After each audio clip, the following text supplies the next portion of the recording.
ও আমার সাহাবীরা, ওই সুস্থ সবল মানুষ যদি আল্লাহর রাস্তায় জিহাদের সওয়াব পাবে, সে যদি ওনার ছোট্ট ছোট্ট মাসুম বাচ্চা থাকে, সন্তান থাকে, ছেলে মেয়ে থাকে, ওনাদের রুজি রোজগারের জন্য যদি উনি প্রতিদিন বাহির হয়, ওনার কর্মস্থানের জন্য, ওনার কাজ সম্পাদনের জন্য যদি উনি প্রতিদিন বাহির হয়, আল্লাহ পাক রব্বুল আলামিন তাকে জিহাদের সওয়াব দান করবেন।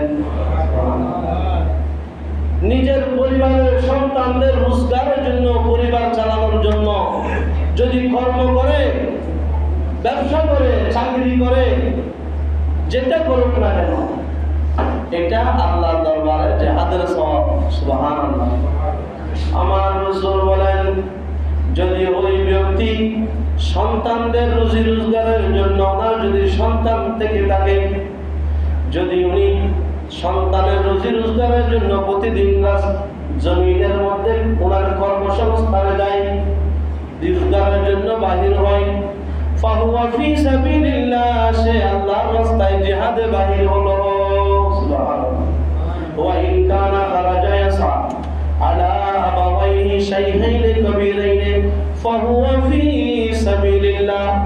ওই সুস্থ সবল মানুষ যিনি ওনার বৃদ্ধ আব্বা আম্মা আছে, বৃদ্ধ আম্মাকে লালন পালন করার জন্য উনি প্রতিদিন ওনার কর্মস্থানে যায়, উনি ওনার আব্বা আম্মার রিজিকের ব্যবস্থা করে থাকেন প্রতিদিন, তাকে আল্লাহ পাক রব্বুল আলামিন জিহাদের সওয়াব দান করবেন।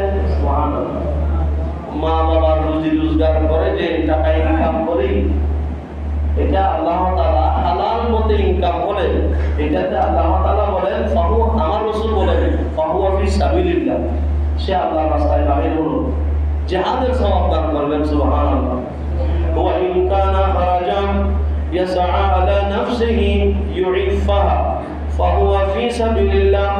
আমার রাসূল বলেন, ওই সুস্থ সবল মানুষ যদি নিজে চলার জন্য, নিজে খাওয়ার জন্য, কারো সাথ থেকে হাত পাতার জন্য নয়, কারো কাছে আমাকে ভাত খাবো, রিজিকের আমি খাবার চাই, এভাবে মানুষের কাছ থেকে হাত পাতানো থেকে আমার রাসূল নিষেধ করেছে।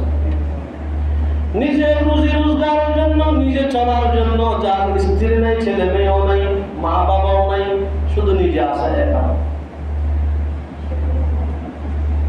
একা, স্ত্রী নাই, মা বাবা নাই, ছেলে মেয়ে নাই, শুধু নিজে খাওয়ার জন্য, নিজে চলার জন্য, আর একজনের উপর নির্ভর করে না, সে যদি নিজের জন্য নিজে কর্ম করে খায়, আমার রাসূল বলেন ফাহুয়া ফি সাবিলিল্লাহ, সে আল্লাহর রাস্তায় জিহাদের সওয়াব দান করবেন। সুবহানাল্লাহ।